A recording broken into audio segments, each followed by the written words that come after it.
Η Χριστίνα θα μας πει για την Κίνα. Η Κίνα είναι κοντά, εκεί στην Ελλάδα, Ιταλία, δίπλα είναι και η Κίνα. Πού είναι? Πού είναι η Κίνα? Στην Αυστραλία, κοντά. Εδώ δίπλα σε εμάς, Αμερική. Κάπου πρέπει να είναι και η Κίνα. Γιαννούλα. Στην Ασία. Μπράβο Γιαννούλα. Θα κάνουμε κάποιες αλλαγές μου φαίνεται. Κάποιοι θα πάνε πάνω και κάποιοι θα πάνε κάτω. Λοιπόν, έλα κούκλα. Ni hao, το όνομα μου είναι Κοασουά. Είμαι ένα κορίτσι και είμαι 10 χρονών. Μένω στο Beijing, China. Η Κίνα στους πολλούς ανθρώπους στον κόσμο.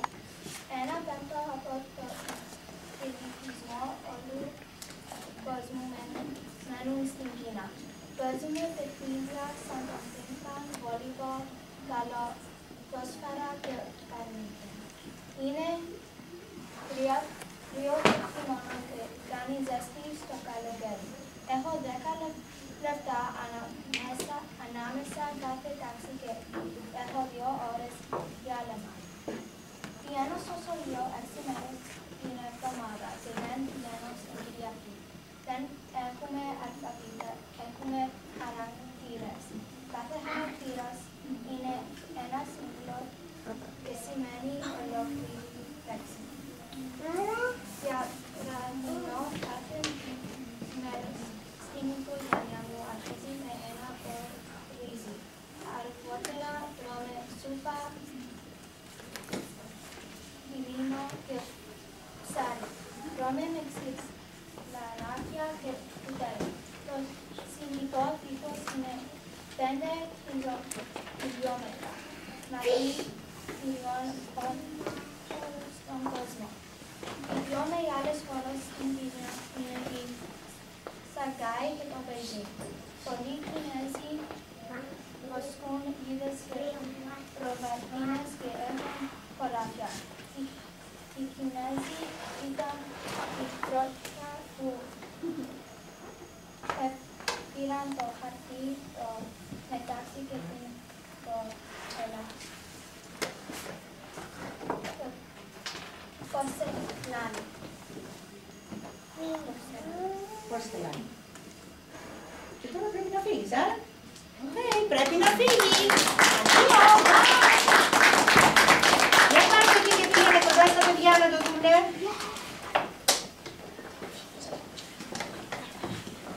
Κάτι είπε για το σχολείο που μου άρεσε πολύ εμένα από την Κίνα.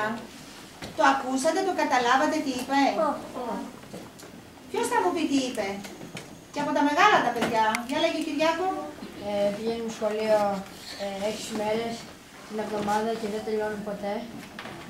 Δεν είπε δεν τελειώνουν ποτέ. Αυτό το λες εσύ. Δηλαδή όλο τον χρόνο. Δεν νομίζω ότι το είπε αυτό. Ο Ηλίας. Έλα Ηλία μου. Δεν έχουν αλφαβήτα.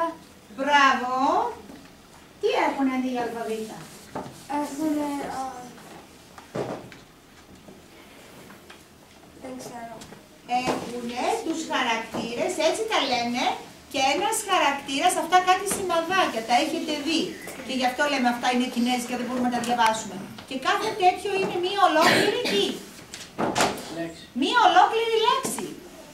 Τα παιδάκια αυτά δεν μαθαίνουν το αλφαβήτα, όπως εσείς, για να γράψουν τις λεξούλες. Βλέπουνε τις γραμμούλες, είναι σχήματα αυτά. Και αυτό ξέρουν, και άμα δουν τη γραμμούλα αυτή, πάει να πει γάτα. Ρενάκι. Βάλτε τα γυαλιά μέσα γιατί θα σπάσουν. Και κάτι άλλο είπε στο σχολείο που νομίζω ότι θα σας άρεσε και εσάς. Για να πάνε από τη μία τάξη στην άλλη, έχουνε πόσο χρόνο? 2 ώρες. Όχι. Όχι. Από τη μία τάξη στην άλλη. 10 λεπτά. 10 λεπτά. Αλλά έχουν όμως και 2 ώρες διάλειμμα. Δεν θα σας άρεσε και εσάς να έχετε 2 ώρες διάλειμμα?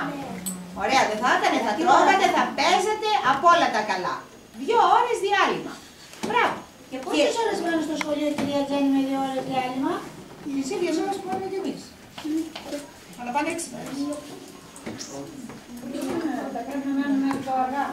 Και έχουν και ένα μεγάλο τείχος, το βλέπετε εκείνο εκεί το τείχος? Όπως είναι στην Ελλάδα η Ακρόπολη και ο Παρθενώνας που το ξέρουν όλοι. Ορίστε, Ηλία μου. I have a question. Ναι, πες. Έχει όλοι οι Κινέζοι or some Americani? Αν είναι όλος ο κόσμος που μένει εκεί είναι όλοι οι Κινέζοι ή είναι και οι Αμερικάνοι? Είναι και οι Αμερικάνοι. Ναι, βέβαια. Έχει από όλους τους ανθρώπους εκεί και αυτό εκεί είναι ένα μεγάλο τείχος. Το Great Wall of China, έτσι, που πάει πολλοί κόσμος να το δει και πρέπει να περπατήσετε πάρα πολύ μακριά για να φτάσετε μέχρι το τέλος, είναι 5 χιλιόμετρα. Άλλη ερώτηση? Δεν έχετε καμία? Δεν πειράζει. Εγώ θα τους κάνω όλους μία. Okay. Πόσοι Κινέζοι είναι στη γη? Σας το είπε η Χριστίνα.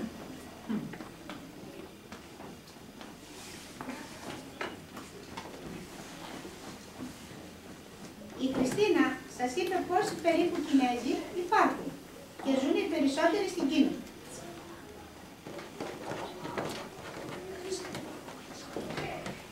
Κανένας? Δώσ' τους, Χριστίνα μου, την απάντηση.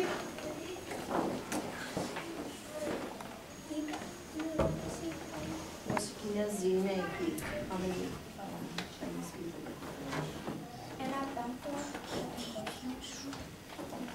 Ένα πέμπτο από τι? Κόσμο.